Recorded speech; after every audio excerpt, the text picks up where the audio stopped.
얘야, 제발 우리 아들 좀 살려다오. 차가운 중환자실 공기가 폐속으로 파고드는 새벽 2시였습니다. 형광등 빛이 창백하게 쏟아지는 그 방 안에서 이수연은 시어머니의 손을 꼭 쥔 채 깜빡 조는 순간을 맞이하고 있었어요. 어머니의 손은 차가웠습니다. 뼈만 남은 것처럼 앙상했고 그 위에 파랗게 핏줄이 돋아 있었어요. 수연은 그 손이 식지 않도록 두 손으로 감싸쥐고 있었습니다. 바로 그 순간이었어요. 무언가 단단하고 서늘한 것이 자신의 손바닥 위에 스며드는 감각을 느꼈습니다. 눈을 번쩍 떴을 때 의식불명이라던 시어머니의 눈이 신라처럼 가늘게 열려 있었어요. 마른 나뭇가지처럼 앙상한 그 손이 이수연의 손목을 꽉 잇는 힘을 다해 쥐어오는 순간 이수연의 심장이 덜컥 내려앉았지요. 거칠고 끊어질 듯한 숨소리 사이로 쭈글쭈글하게 구겨진 쪽지 한 장이 이수연의 손바닥 위에 놓였습니다. 핏빛으로 얼룩진 그 쪽지에는 단 한 줄이 적혀 있었어요. 얘야, 제발 우리 아들 좀 살려다오. 여러분 사연 시작하기 전에 구독과 좋아요로 마음을 보내주세요. 지금 바로 사연 시작합니다. 경기도 용인의 조용한 주택가 골목 안쪽에 강씨 집안의 커다란 2층 집이 자리를 잡고 있었습니다. 담장이 오래되어 군데군데 이끼가 끼어 있었고 대문 기둥에는 세월의 흔적이 켜켜이 쌓여 있었어요. 그러나 그 집을 아는 사람들은 담장의 낡음보다 마당 한편에 굵게 뿌리 내린 감나무를 먼저 기억했습니다. 40년이 넘도록 그 자리를 지켜온 감나무였어요. 봄이면 연초록 새순이 돋아나고 여름이면 짙은 초록 잎이 마당의 시원한 그늘을 들이우며 가을이면 주홍빛감이 주렁주렁 매달려 골목안까지 가을 냄새를 풍겼습니다. 동네 어르신들이 지나가다 올해도 감이 잘 열렸네 하며 담장 너머를 기웃거리는 것이 해마다 반복되는 풍경이었어요. 그 집의 안주인 박순자 여사는 그 감나무를 자식보다 더 정성스럽게 돌보았습니다. 감나무가 잘 자라면 그의 집안이 편안하다는 믿음 때문이었어요. 이른 봄 밑동에 퇴비를 주고 여름이면 가지치기를 하고 가을이면 감을 따서 이웃들과 나누어 먹는 일을 박순자 여사는 수십 년 동안 한 번도 거른 적이 없었습니다. 70이 넘은 나이에도 새벽이면 마당에 나와 빗자루질을 하고 감나무 밑동을 손으로 어루만지며 올해도 잘 자라다오 하고 중얼거리는 것이 박순자 여사의 아침 의식이었어요. 이웃들은 박순자 여사를 볼 때마다 부지런하다고 했습니다. 저 나이에 저렇게 부지런하면 오래 산다고들 했어요. 박순자 여사는 그런 말을 들으면 손을 내저으며 웃었습니다. 그러나 속으로는 다른 생각을 하고 있었을 거예요. 더 살고 싶은 마음은 없었습니다. 다만 두고 가면 안 될 일이 있었어요. 그것만은 끝내고 가야 한다는 생각이 박순자 여사의 가슴 한켠에 조용히 자리하고 있었지요. 강씨 집안에는 세 자녀가 있었어요. 큰아들 강민석은 50이 넘은 나이로 서울에서 건설 관련 업체를 운영하고 있었습니다. 키가 크고 어깨가 넓었으며 목소리에 무게감이 있었어요. 처음 만나는 사람들은 대부분 그를 신뢰감 있는 사람이라고 평가했습니다. 실제로 그는 처음 만난 자리에서 상대를 편안하게 하는 재주가 있었어요. 눈을 맞추며 진심 어린 표정을 짓고 적당한 때에 웃음을 터뜨리고 상대의 말에 고개를 끄덕이는 그 능력이 민석을 사업가로 키워낸 자산이었습니다. 그러나 오래 가까이 있다 보면 무언가 어긋나는 느낌을 받는 사람들도 있었어요. 다만 그걸 말로 표현하기가 어려웠습니다. 친절한데 차갑다, 다정한데 이상하다, 그런 감각이랄까요? 큰 며느리 오혜진은 서울 명문대 출신으로 세련되고 깔끔한 여자였습니다. 시어머니 앞에서는 언제나 예의 바른 모습을 보였어요. 그러나 그 예의가 온기에서 나온 것인지 훈련에서 나온 것인지는 오래 곁에서 지켜보아야 알 수 있었습니다. 시어머니 댁에 올 때마다 정해진 선물을 들고 와서 정해진 인사를 드리고 정해진 시간이 지나면 자리에서 일어나는 혜진의 방문에는 언제나 일정한 패턴이 있었어요. 마치 의무를 이행하는 것처럼. 시어머니가 몸이 좋지 않다는 연락을 드려도 바쁜 일이 있어서요라는 문자 한 통이 전부인 날이 많았습니다. 박순자 여사는 그 문자를 받을 때마다 아무 말도 하지 않았어요. 그저 휴대폰을 내려놓고 창밖의 감나무를 바라볼 뿐이었습니다. 둘째 아들 강민주는 40 중반에 경기도 일대에서 중견 물류회사를 경영하고 있었어요. 형보다 체구가 작고 말수가 적었지만 한번 눈을 마주치면 상대가 편안해지는 눈을 가진 사람이었습니다. 어릴 때부터 욕심이 없었어요. 자신이 원하는 것을 입 밖에 내지 않는 아이였고 집안이 넉넉지 않던 시절 자신의 용돈을 어머니 몰래 부엌 찬장에 올려두고 아무 일도 없다는 듯 방에 들어가던 아이였습니다. 그런 아이가 장성하여 사업을 일으키고 살림을 꾸렸을 때 박순자 여사는 밤마다 이불 속에서 혼자 울었어요. 대견함과 안쓰러움과 감사함이 뒤섞인 눈물이었습니다. 민준의 아내 이수연은 어떤 사람이었을까요? 수연은 경상도 작은 고을 출신으로 대학을 졸업하고 서울로 올라와 회계사무소에서 일하다 민준을 만났습니다. 단정하고 성실한 여자였어요. 꾸밈이 없고 말수가 적었지만 한번 마음을 준 사람에게는 끝까지인 여자였습니다. 목소리가 낮고 차분했고 무슨 일이 있어도 쉽게 당황하지 않았어요. 주변 사람들은 그런 수연을 보고 속이 깊다고 했습니다. 실제로 수연은 겉으로 보이는 것보다 훨씬 많은 것을 생각하고 느끼는 사람이었어요. 다만 그것을 밖으로 드러내는 일이 드물었을 뿐이지요. 시어머니를 처음 뵈었을 때 수연은 박순자 여사의 손이 참 거칠다는 생각을 했습니다. 평생 가족을 위해 일한 손이 그럴 수밖에 없다는 걸 수연은 본능적으로 알았어요. 그래서 시어머니가 처음부터 두려움의 대상이 아니라 연민과 경외의 대상이었습니다. 결혼 후에도 수연은 꼬박꼬박 시어머니 댁을 찾았어요. 명절뿐 아니라 생신, 기일, 아무 이유 없이 그냥 가고 싶어서 찾아가는 날도 있었지요.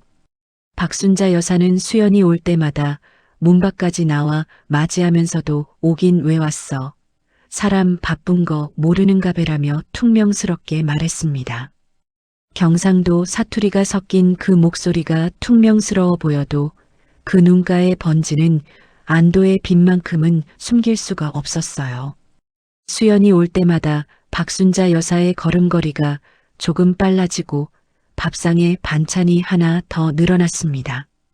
티를 내지 않으려 했지만 수연은 그것을 다 알고 있었어요.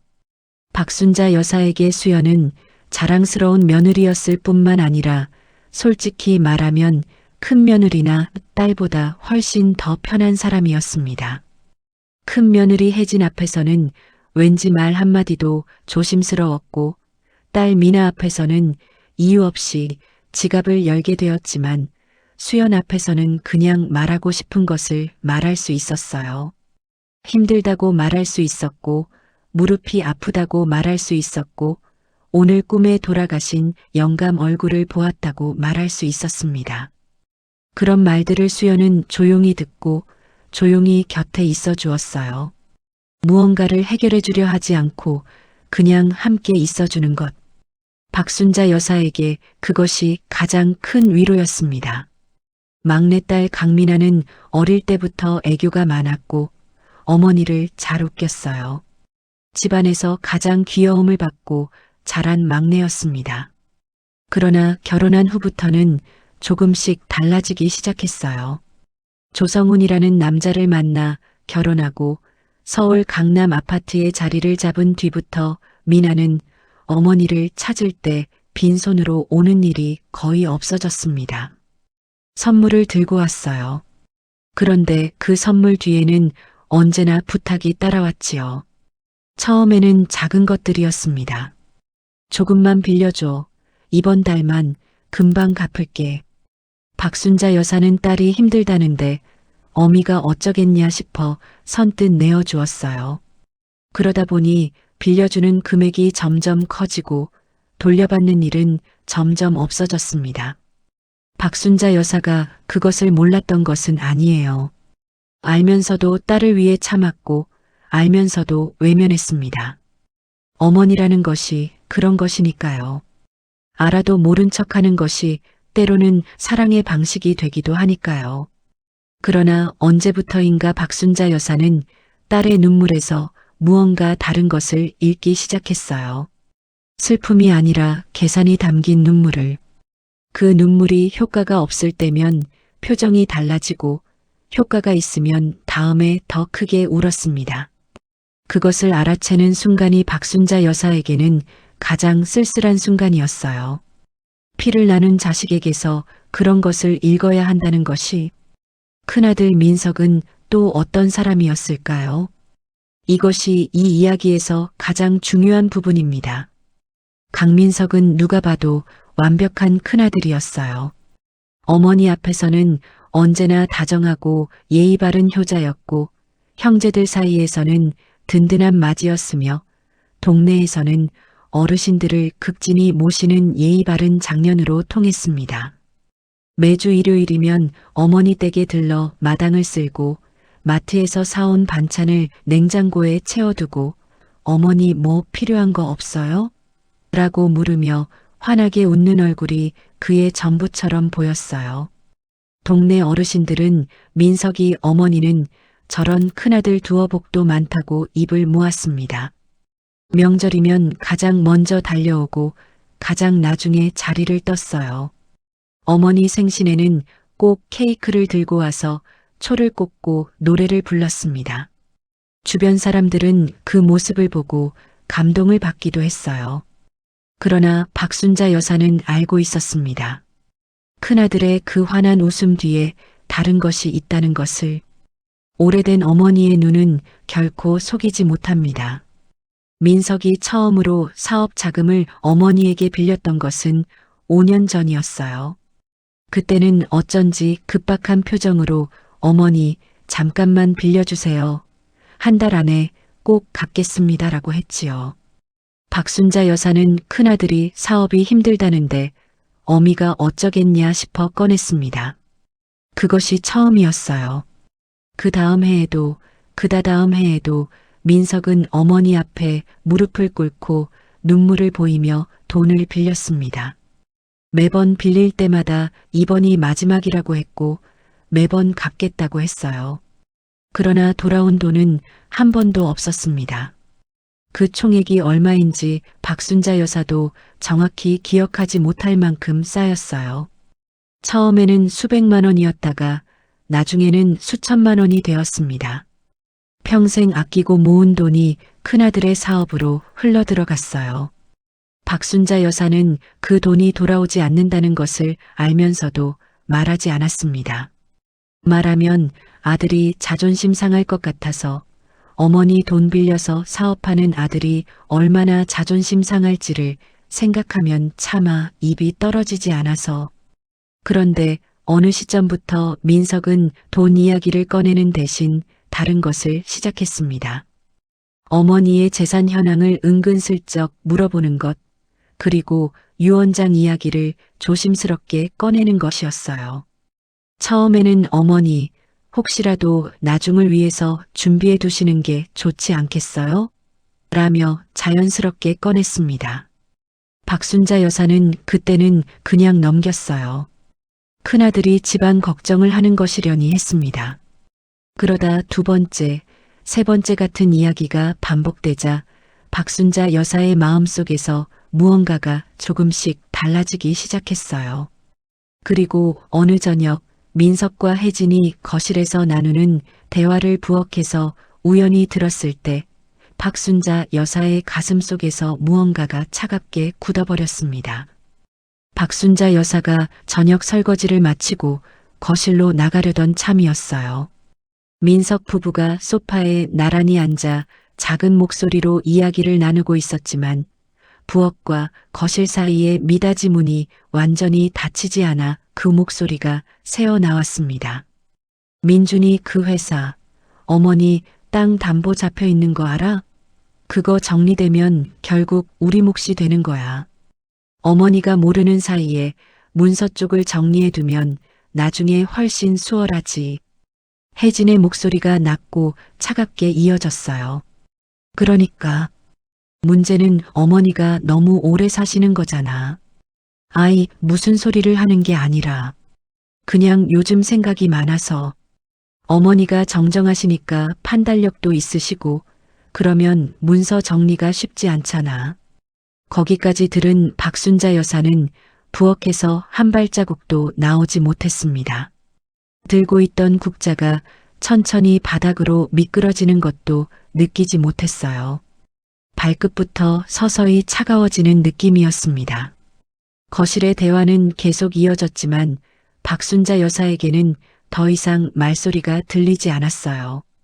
그냥 심장이 멎는 것 같은 정막 속에 서 있었습니다. 얼마나 그렇게 서 있었을까요? 박순자 여사는 아무 일도 없는 척 천천히 국자를 집어들고 무거운 발걸음으로 안방으로 들어갔습니다. 민석 부부는 어머니가 그것을 들었는지 몰랐어요. 그날 밤 박순자 여사는 잠을 이루지 못했습니다. 뜬 눈으로 천장을 바라보며 수십 년 전 민석의 어린 얼굴을 떠올렸어요. 열이 높아 경기를 일으켰을 때 어머니 품에서 땀을 뻘뻘 흘리던 그 아이. 소풍 전날 설레어 잠 못 들던 그 아이. 중학교 입학 첫날 새 교복이 어색하다며 거울 앞에 서서 어머니에게 어때요? 어때요? 하며 물어보던 그 아이. 그 아이가 지금 이 말을 했다는 것이 박순자 여사의 가슴에 모처럼 박혀들었습니다. 그러나 박순자 여사는 아무에게도 말하지 않았어요. 자식을 고발하는 어미가 어디 있겠냐는 마음 때문이기도 했고 어쩌면 내가 잘못 들은 것이겠지 하는 신락 같은 희망 때문이기도 했습니다. 하지만 그날 이후로 박순자 여사는 조용히 무언가를 준비하기 시작했어요. 눈에 띄지 않게 천천히 그러나 분명하게 강민석과 연결된 사람 중에 조성훈이라는 인물을 빼놓을 수 없었습니다. 조성훈은 미나의 남편이었어요. 겉으로 보기엔 점잖고 사회성이 좋은 사람이었습니다. 중견 건자재 회사의 이사라는 직함을 달고 다녔고 말이 빠르지 않았으며 시어머니 앞에서는 언제나 공손했어요. 처음 인사를 드리러 왔을 때 두 손으로 절을 하면서 잘 부탁드립니다라고 했고 박순자 여사는 그 모습이 나쁘지 않았습니다. 예의 바른 사람이라고 생각했어요. 그러나 조성훈이 정말로 어떤 사람인지는 가까이 오래 있어야 알 수 있었습니다. 조성훈은 미나와 결혼하기 전부터 민석과 알고 지냈어요. 두 사람이 어디서 처음 만났는지는 가족 중 아무도 몰랐습니다. 나중에 수사를 통해 밝혀진 것이지만 두 사람은 같은 투자 모임에서 처음 만났어요. 그 모임이 어떤 성격의 것이었는지는 말하지 않아도 짐작이 갔습니다. 합법과 불법의 경계가 희미한 자리였고 돈이 되는 일이라면 방법을 따지지 않는 사람들이 모이는 곳이었어요. 민석이 미나에게 조성훈을 소개한 것도 처음부터 목적이 있었습니다. 가족 안에 자신의 편이 필요했던 것이에요. 미나는 어머니에게 가장 영향력이 있는 자식이었고 그 미나의 옆에 자신의 사람을 심어두면 여러모로 편리했습니다. 미나는 오빠가 좋아하는 사람이라니까 더 좋게 보았고 조성우는 미나 앞에서 매력적인 모습을 보여주는데 능숙했어요. 결혼 후 조성우는 미나 집안의 재산 상황에 대해 꼼꼼히 파악했습니다. 박순자 여사의 재산이 어디에 어떻게 묶여 있는지, 민준의 회사가 어떤 구조로 되어 있는지, 가족관계에서 누가 누구의 편인지를 차근차근 정리해 나갔어요. 그 정보들이 어느 날 민석의 손에 전달되었고 두 사람이 같은 방향을 바라보게 된 것은 아주 자연스러운 수순이었습니다. 미나는 남편이 오빠와 무슨 이야기를 하는지 세세히 몰랐어요. 알려고 하지도 않았습니다. 집안이 안락하고 통장에 돈이 들어오고 남편이 크게 다정하지는 않아도 겉으로는 문제없는 결혼 생활을 유지하고 있다면 굳이 물어볼 이유가 없다고 생각했어요. 그것이 미나의 방식이었습니다. 보고 싶지 않은 것은 보지 않는 것, 알고 싶지 않은 것은 묻지 않는 것. 어머니 재산과 관련된 이야기가 오빠와 남편 사이에서 오갈 때 미나는 그 자리에 없었습니다. 그러나 결과적으로 이득이 오빠 쪽으로 돌아가면 자신에게도 돌아온다는 것쯤은 알고 있었어요. 그래서 굳이 방해하지 않았습니다. 알면서 모른 척하는 것, 그것이 미나가 이 계획에 참여한 방식이었어요. 어쩌면 그것이 가장 비겁한 공범의 모습인지도 모릅니다. 칼을 들지 않았지만 칼을 들도록 두는 것. 박순자 여사는 조성훈을 볼 때마다 이상하게 가슴이 무거웠어요. 무엇 때문인지 정확히 말할 수 없었지만 그 사람이 웃으면 웃을수록 뭔가 어긋나는 느낌이 들었습니다. 오랜 세월 사람을 봐온 눈이었어요. 설명은 못해도 느낄 수 있는 것들이 있었습니다. 그래서 박순자 여사는 미나네 집에 아무것도 말해주지 않았어요. 어느 서랍에 무슨 문서가 있는지, 통장 잔액이 얼마인지, 도장이 어디 있는지, 미나가 가끔 자연스럽게 물어올 때도 박순자 여사는 왜 그런 건이라고만 하고 넘겼습니다. 본능이었어요. 오래 살아 닳고 다른 본능이었지요. 여름이 절정을 향해 치닫던 어느 오후였습니다. 그날 아침은 유난히 맑았어요. 마당의 감나무에 어린 감들이 파랗게 매달려 있었고 이른 아침 수탉 울음소리가 들릴 것 같은 고요함이 골목 안에 흘렀습니다. 박순자 여사는 그날도 새벽부터 마당을 쓸고 텃밭고추에 물을 주고 감나무 밑동을 한번 더듬어 보았어요. 나무 상태가 좋았습니다. 올해 감이 풍년이겠다 싶은 생각이 들었어요. 이웃집 할머니가 담장 너머로 인사를 건넸을 때도 박순자 여사는 평소처럼 잘 지냈어요? 라며 환하게 대답했어요. 한참 수다를 떨다가 들어와 점심 준비를 시작했습니다. 혼자 먹는 밥이어도 제대로 차려 먹는 것이 박순자 여사의 방식이었어요. 된장찌개를 끓이고 나물을 무치고 있는 중이었습니다. 그런데 갑자기 왼쪽 눈앞이 번쩍하면서 머리가 띵했어요. 박순자 여사는 처음에는 너무 더워서 그런 것이려니 했습니다. 부엌 창문을 열고 잠깐 바람을 쐬었어요. 그런데 두 번째 어지러움이 왔을 때는 달랐습니다. 세상이 뒤집히는 것 같았어요. 발이 따라오지 않았습니다. 쿵 하는 소리와 함께 박순자 여사는 부엌 바닥에 쓰러졌습니다. 들고 있던 나물 그릇이 깨지며 바닥에 흩어졌어요. 된장찌개는 불 위에서 계속 끓고 있었습니다. 박순자 여사는 일어나려 했지만 몸이 움직이지 않았어요. 왼쪽 팔이 감각이 없었습니다. 목에서 소리를 내려 했지만 크게 나오지 않았어요. 마침 우유를 배달하러 왔던 동네 청년이 담장 안을 들여다보았다가 열린 부엌 창문 너머로 쓰러진 박순자 여사를 발견하고 119에 신고했습니다. 구급대원들이 달려왔을 때 박순자 여사는 이미 의식이 없는 상태였어요. 맥박은 있었지만 눈을 뜨지 못했고 이름을 불러도 반응이 없었습니다. 된장찌개는 부엌 바닥까지 넘쳐 흘러 있었어요. 그 냄새와 함께 구급대원들이 박순자 여사를 들것에 실었습니다. 응급실에서 검사를 한 의사가 뇌출혈이라고 했어요. 수술이 필요하다고 했습니다. 보호자에게 연락이 갔어요. 세 자녀 모두에게 동시에 연락이 갔습니다. 수술은 5시간이 넘게 이어졌어요. 그 사이 가족들이 하나둘 병원에 도착했습니다. 수연이 가장 먼저 왔어요. 민준과 함께 달려왔는데 민준은 수술실 앞 복도에서 말도 못하고 서 있었습니다. 수연은 그 옆에서 민준의 손을 잡고 있었어요. 수술이 끝나고 의사가 나왔을 때 민준이 의사의 팔을 잡으려 하는 것을 수연이 옆에서 가만히 막았어요. 의사가 차분하게 이야기할 수 있도록. 의사의 표정은 밝지 않았습니다. 수술은 잘 됐지만 뇌출혈 범위가 넓어서 의식 회복이 언제 될지 장담하기 어렵다고 했어요. 중환자실에서 경과를 지켜봐야 한다고 했습니다. 민석은 병원에 늦게 도착했어요. 회사 일이 있었다고 했습니다. 도착하자마자 의사를 붙잡고 예우를 물었어요. 의사가 설명하는 동안 민석의 얼굴은 걱정스러운 표정을 유지하고 있었습니다. 혜진은 눈물을 닦으며 어머나 어떡하면 좋아라고 했지요. 미나는 민준의 팔을 붙들고 실제로 흐느꼈습니다.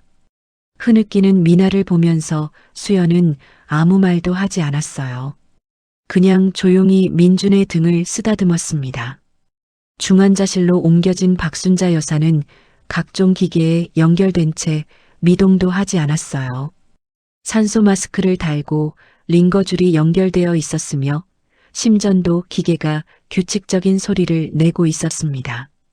그 모습을 유리문 너머로 바라보는 가족들의 표정은 각자 달랐어요. 민주는 어머니의 얼굴을 오래 바라보다가 고개를 떨궜습니다. 어깨가 떨렸어요. 수연이 그 어깨에 손을 얹었어요. 민석은 어머니의 모습을 한번 보고 나서 형사들에게 연락이나 해야겠다고 중얼거렸습니다. 유언장에 대한 이야기를 변호사와 해봐야겠다고도 했어요. 병원에 온 지 2시간도 되지 않아서 그 말을 수연이 옆에서 들었습니다. 무심코 들었어요. 그때는 그 말의 의미가 이렇게까지 크게 다가오지는 않았습니다. 첫날 밤은 온 가족이 병원에 있었어요. 그러나 이틀째 밤이 되자 민석은 회사 일이 있어서요라며 자리를 떴고 혜진은 아이들을 핑계로 집으로 돌아갔습니다. 미나는 조성훈이 기다린다며 올케 언니 부탁한다는 말을 남기고 돌아갔어요. 남은 것은 민준과 수연뿐이었습니다. 민준은 어머니 손을 놓지 않으려 했어요. 그러나 회사에 급한 일이 생겼습니다. 물류회사다 보니 밤낮이 없었어요. 결국 수연이 먼저 말했습니다. 여보, 회사 일은 내가 어찌할 수 없지만 어머니 곁은 내가 지킬 수 있어요. 걱정 말고 다녀와요. 민주는 아내를 꼭 안았습니다. 말이 나오지 않았어요. 그날부터 이수연의 병원 생활이 시작되었습니다. 수연은 낮에는 회사 일과 집안 살림을 어떻게든 처리하고 저녁이면 어김없이 병원으로 달려갔어요. 중환자실 면회 시간은 하루 2번, 한 번에 15분씩만 허락되었습니다. 그러나 수연은 그 시간이 아니어도 병원 복도에 앉아 있었어요. 혹시 어머니에게 무슨 일이 생기면 바로 달려갈 수 있도록. 복도 의자는 딱딱했어요. 엉덩이가 아프고 허리가 뻐근했지만 수연은 자리를 비우지 않았습니다. 가끔 자리를 비울 때는 담당 간호사에게 부탁을 해두었어요. 무슨 변화가 생기면 알려달라고. 간호사들이 수연을 보고 안타까워했습니다. 매일 밤 복도 의자에 앉아 뜨개질을 하거나 성경책을 읽으며 어머니 면회 시간을 기다리는 여인. 한 간호사가 어머니세요? 하고 물었을 때 수연은 고개를 저었어요. 시어머니예요라고 했습니다. 간호사가 잠시 멈추었다가 이렇게 말했어요. 저 몇 년 일했는데 이렇게 매일 오시는 며느리분은 처음 봐요. 수연은 그 말에 어색하게 웃었습니다. 칭찬이 부담스러웠어요. 자신이 특별히 대단한 일을 하는 것이 아니라 그냥 어머니가 혼자 있으면 안 될 것 같아서 있는 것이었으니까요. 병원 식구들 사이에서 수연은 어느새 저효부로 불리게 되었어요. 중환자실 의사도, 수간호사도, 심야 당직 간호사도 수연을 알아보고 인사를 건넸습니다. 수연은 그 인사 하나하나에 정성껏 답했어요. 그 사람들이 어머니를 돌봐주는 사람들이었으니까요. 면회 시간이 되면 수연은 중환자실 안으로 들어가 어머니의 손을 잡았습니다. 아무 말도 하지 않을 때도 있었고, 오늘 날씨가 어떠니 마당 감나무에 감이 잘 자라고 있다는 소식을 전할 때도 있었어요. 어머니가 들을 수 있는지 없는지 몰랐지만 수연은 말을 걸었습니다. 의식이 없는 사람에게도 말을 거는 것이 의미 있다는 것을 어디선가 읽은 기억이 있었어요. 민석과 미나는 가끔 병원을 찾았습니다. 찾아올 때면 어머니의 손을 잡고 눈물을 흘리기도 했어요. 그 모습이 수연의 눈에는 이상하게 보이지 않았습니다. 각자의 방식으로 어머니를 걱정하는 것이려니 했어요. 수연은 그런 사람이었습니다. 다른 사람을 쉽게 의심하지 않는. 그러나 수연이 한 번씩 이상하다고 느끼는 순간들이 있었어요. 민석이 담당 의사에게 유독 어머니의 의식 회복 가능성에 대해 집요하게 묻는 것이 그 하나였습니다. 회복될 것 같지 않다는 대답이 나올 때 민석의 표정에서 뭔가가 스쳐 지나가는 것을 수연이 보았어요. 그것이 슬픔인지 다른 무엇인지 정확히 읽지는 못했지만 이상하다는 느낌이 들었습니다. 또 어느 날은 민석이 병원 복도에서 조성훈과 나직이 이야기하는 것을 보았어요. 수연이 엘리베이터에서 내렸을 때 두 사람이 창가에 서서 무언가를 낮은 목소리로 나누고 있었습니다. 수연이 다가가자 두 사람이 동시에 대화를 끊었어요. 자연스럽게 인사를 나누었지만 그 찰나의 어색함이 수연의 기억에 남았습니다. 그때는 그냥 지나쳤어요. 그런데 나중에 돌아보면 그 순간들이 모두 신호였습니다. 박순자 여사의 의식불명은 일주일이 지나도 2주일이 지나도 이어졌어요. 의사는 조심스럽게 식물인간 상태라는 단어를 언급하기 시작했습니다. 가족들에게 선택을 준비해야 할 수도 있다고 했어요. 민석은 그 말을 듣고 나서 혜진과 눈빛을 교환했습니다. 수연은 그 찰나의 시선을 우연히 보았어요. 너무 짧아서 착각이라고 생각할 수도 있었습니다.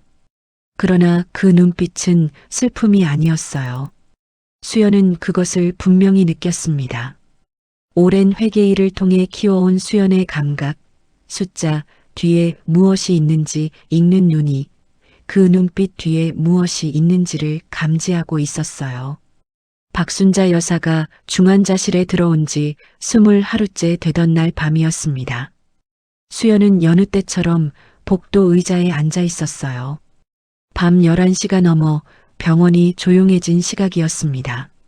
낮에 회사 일이 밀려 있었고 오전에는 민준의 회사에서 갑자기 전화가 와서 뛰어다니느라 지쳐 있었어요. 그러나 어머니 곁을 비울 수 없어 병원으로 왔습니다. 스르르 눈이 감기려는 것을 억지로 이겨내며 어머니의 면회 시간을 기다리고 있었어요. 자정 직전의 마지막 면회 시간에 수연은 중환자실 안으로 들어갔습니다. 기계들이 내는 신호음과 함께 박순자 여사는 여전히 눈을 감고 있었어요. 호흡기를 달고 링거를 달고 각종 전극 패드가 붙은 채로 수연은 어머니의 손을 조심스럽게 잡고 가만히 앉았습니다. 매번 그랬듯이 그냥 곁에 있었어요. 아무것도 바라지 않고 그냥 함께 있는 것만으로 어머니, 저예요. 수연이에요. 여기 있어요. 낮은 목소리로 속삭였을 때 아무 반응이 없었습니다. 기계 소리만 규칙적으로 이어졌어요. 수연은 어머니의 마른 손등을 손바닥으로 감싸고 눈을 감았습니다. 오늘 하루 동안 쌓인 피로가 스르르 풀리는 것 같았어요. 이상하게도 이 자리에 앉으면 위로가 되었습니다. 아무것도 안 하고 그냥 어머니 손을 잡고 앉아 있는 것만으로 바로 그 순간이었습니다. 박순자 여사의 손이 움직였어요. 처음에는 너무 미세해서 수연도 착각인 줄 알았습니다. 기계에 연결된 선이 흔들린 것인가 싶었어요. 그러나 다음 순간 마른 나뭇가지처럼 앙상한 그 손가락들이 수연의 손목을 향해 천천히 그러나 분명하게 오므라들었습니다. 그 힘이 의식불명의 환자에게서 나온 것이라고는 믿기지 않을 만큼 강했어요. 수연의 손목을 잡은 그 손이 부들부들 떨리고 있었습니다. 수연이 눈을 떴어요. 박순자 여사의 눈이 신라처럼 가늘게 열려 있었습니다. 그 눈동자가 수연을 향해 있었어요. 흐릿했지만 분명히 수연을 바라보고 있었습니다. 그 눈 안에 담긴 것이 무엇인지 수연은 순간적으로 읽었어요. 공포도 아니고 슬픔도 아니었습니다. 그것은 다급함이었어요. 처절할 만큼 다급한 외침이었습니다. 수연의 가슴이 미어졌어요. 어머니, 수연이 나직이 불렀습니다. 간호사를 부르려고 자리에서 일어서려는 순간 박순자 여사의 손이 수연의 손목을 더 세게 잡아당겼어요. 가지 말라는 듯이 지금 이 순간 꼭 해야 할 것이 있다는 듯이 그리고 박순자 여사의 다른 손이 가운 안쪽을 더듬기 시작했어요. 환자복 가슴 부분 안쪽에 무언가가 있는 것 같았습니다. 그 손이 오래 더듬다가 마침내 무언가를 꺼내들었을 때 수연의 숨이 멎었어요. 쭈글쭈글하게 접힌 종이 한 장이었습니다. 아주 작은 종이었어요. 사탕 봉지를 뜯어낸 것인지 가장자리가 고르지 않았고 볼펜으로 눌러 쓴 글씨가 빼곡히 적혀 있었습니다. 그 종이 한쪽 귀퉁이에 붉은 것이 묻어 있었어요. 나중에 수연이 자세히 보니 그것은 어머니가 자신의 손가락에 상처를 내어 찍은 혈흔이었습니다. 잉크가 흐려졌을 때를 대비해 핏자국으로 덧칠한 것이었어요. 볼펜이 흐려질까봐 자신의 피로 글씨를 덮어 쓴 것이었습니다. 얼마나 절박했으면 그렇게까지 했을까요? 박순자 여사의 떨리는 손이 그 쪽지를 수연의 손바닥 위에 올려놓았습니다. 그리고 수연의 손가락을 하나씩 그 종이 위에 오므려 주었어요. 꼭 쥐어 라는 듯이, 절대 잃어버리지 말라는 듯이, 이것이 세상에서 가장 중요한 물건이라는 듯이, 거칠고 끊어질 듯한 숨소리가 산소 마스크 사이로 새어나왔습니다. 그 숨소리가 어쩐지 울음처럼 들렸어요. 수연의 눈에서 눈물이 쏟아졌어요. 그 찰나에 박순자 여사의 눈이 다시 스르르 감겼습니다. 기계 소리는 여전했어요. 마치 아무 일도 없었다는 듯이. 그러나 수연의 손바닥에는 그 쪽지가 남아 있었습니다. 따뜻했어요. 어머니의 체온이 밴 종이었으니까요. 수연은 달려나와 형광등 아래서 쪽지를 펼쳤어요. 볼펜 자국이 깊이 눌려 있었고 글씨는 크고 또렷했습니다. 아마도 의식이 조금이라도 돌아오는 순간을 틈타온 힘을 다해 써내려간 글이었을 거예요. 손이 떨렸을 텐데도 글씨 하나하나에 힘이 들어가 있었습니다. 절박함이 글씨 속에서도 느껴졌어요. 첫 줄에 이렇게 적혀 있었습니다. 얘야, 제발 우리 아들 좀 살려다오. 수연의 가슴이 쿵 내려앉았어요. 두 번째 줄부터는 글씨가 흔들렸습니다. 그러나 분명히 읽을 수 있었어요. 읽어야 했으니까 읽을 수 있었던 것인지도 모릅니다. 민석이가 민준이 없애려고 한다. 조성훈이도 같이 한다. 금고 열쇠, 감나무 밑, 거기다 있다. 얼른 가라. 그리고 그 아래 핏자국이 얼룩진 자리에 마지막 글자가 적혀 있었습니다. 어미가 미안하다. 수연은 한참 동안 그 자리에 서 있었습니다. 손이 덜덜 떨렸어요. 병원 복도의 형광등이 유독 차갑게 느껴졌습니다. 주위의 소음이 하나도 들리지 않았어요. 오직 심장 뛰는 소리와 손에 쥔 그 종이의 감촉만이 실제했습니다. 천천히 숨을 들이켰어요. 그리고 내쉬었습니다. 그 다음에 또 들이켰어요. 호흡을 고르려 했지만 쉽지 않았습니다. 눈앞이 아득해졌다가 다시 또렷해졌어요. 그날 밤 이수연은 집으로 돌아가지 않았습니다.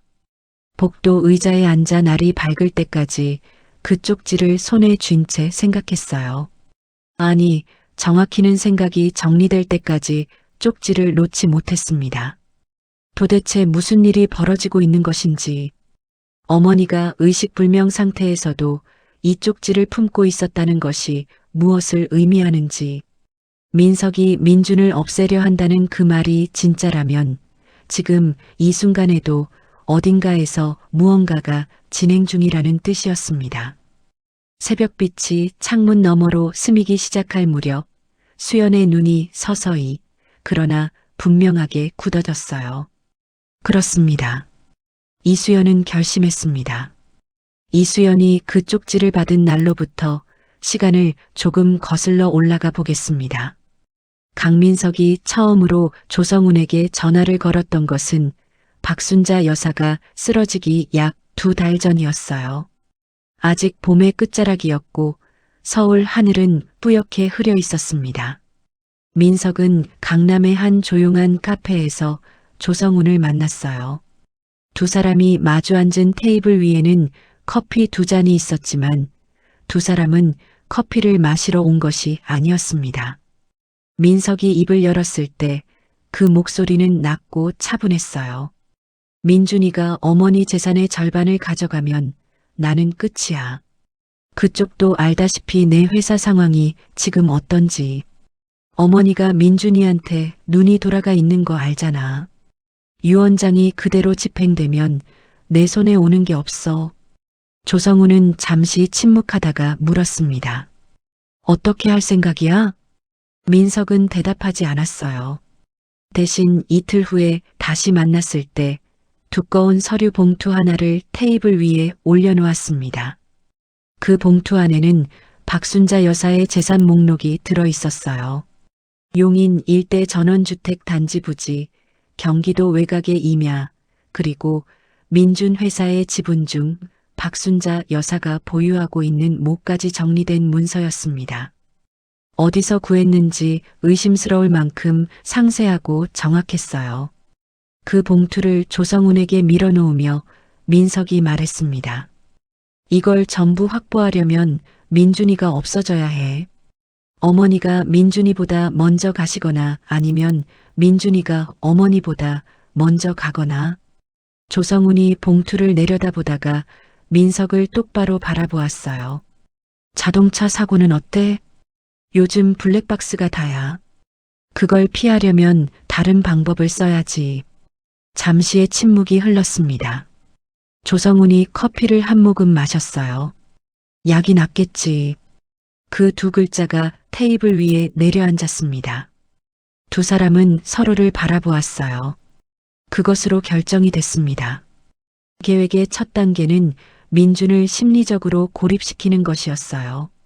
어머니가 쓰러진 충격으로 이미 흔들려 있는 민준에게 형의 따뜻한 손길이 뻗어가기 시작했습니다. 민석은 자주 민준에게 전화를 걸어 위로의 말을 건넸어요. 야, 많이 힘들지? 형이 있잖아. 형 믿어. 어머니 일은 우리끼리 잘 헤쳐나가야 해. 식사 자리를 잡고 소주를 사면서 어깨를 다독여 주었습니다. 어머니 쪽 상황을 함께 관리해 나가자고 했어요. 형제가 뭉쳐야 한다고 했습니다. 민주는 어머니를 잃을지도 모른다는 두려움과 사업 스트레스로 가득 차 있었고 형의 다정함이 마냥 고마웠어요. 의심할 이유가 없었습니다. 세상에서 가장 믿을 수 있는 사람이 가족이었으니까요.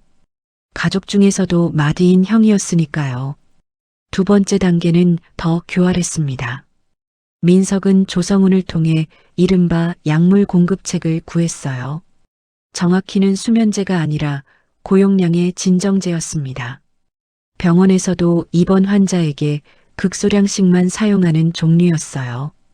적절한 양을 음식이나 음료에 섞으면 일반인도 혼수 상태에 빠뜨릴 수 있는 처방 없이는 구하기 거의 불가능한 약물이었습니다. 조성우는 오래전부터 연결해둔 어두운 경로를 통해 그것을 확보했고 민석은 그것을 작은 유리병에 담아 양복 안주머니에 넣고 다니기 시작했어요. 계획은 이랬습니다. 박순자 여사의 상태가 더 악화되거나 혹은 임종 소식이 들리는 날 민석이 민준에게 연락해 형제끼리 위로 삼아 저녁을 먹자고 제안하는 것이었어요. 그 자리에서 술을 권하고 약을 섞어 민준이 귀가 중 운전사고를 당하도록 유도하는 것이었습니다. 블랙박스가 문제였지만 조성훈이 그 부분의 해결책도 마련해 두고 있었어요. 보험 처리가 되도록 시나리오도 짜두었습니다. 어머니가 쓰러진 것이 계획에 없던 변수였지만 오히려 기회가 되었어요. 어머니가 의식불명이 된 지금 재산 문서에 대한 접근이 더 쉬워졌습니다. 그리고 민준이 심리적으로 가장 무너져 있는 시기, 경계심이 가장 낮아진 바로 지금이 실행하기 좋은 때였어요. 민석과 조성우는 타이밍을 기다렸습니다. 어머니의 상태가 더 악화되기를 혹은 돌이킬 수 없는 상태가 되기를 기다리고 있었어요. 그 기다림이 얼마나 차가운 것인지 중환자실 유리문 너머로 어머니를 바라보며 그 기다림을 품고 있었다는 것이 얼마나 소름 돋는 일인지 박순자 여사는 그것을 알고 있었습니다. 의식이 완전히 없는 것이 아니었어요. 소리가 들렸습니다. 오고 가는 목소리들이, 의사의 말이, 간호사의 말이, 그리고 어느 날 민석이 와서 나직이 한 마리 들렸을 때 박순자 여사의 온몸이 그 소리에 반응했습니다. 어머니, 그냥 편하게 가세요. 아들이 다 알아서 할게요. 그 말의 의미를 어머니라는 존재는 알았습니다.